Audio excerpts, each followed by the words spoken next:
Okey, pada petang ini kita akan adakan aktiviti perlawanan badminton khas Jemaah Hijrah bagi tahun 2026 pada petang ini Timbalan Pengerusi Badminton Faid Tengah Misi.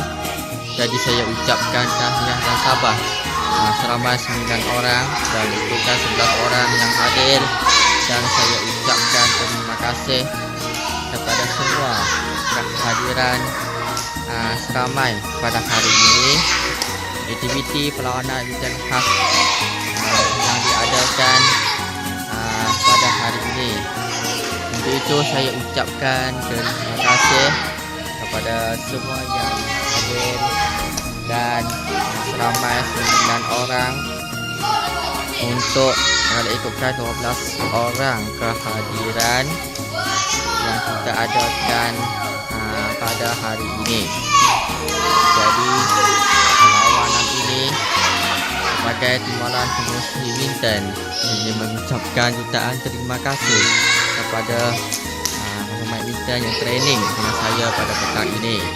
Jadi inilah aktiviti badminton yang kita adakan seperti yang telah dijalankan untuk kepada semua yang hadir pada petang ini.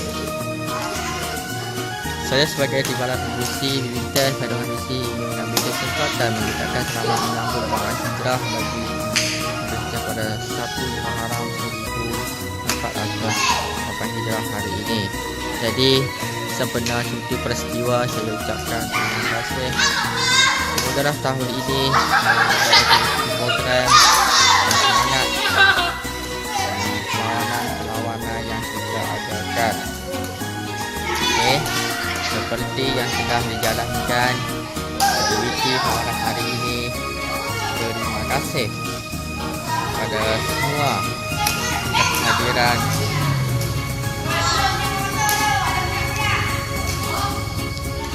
hadir bersama dengan saya pada petang ini. Okey.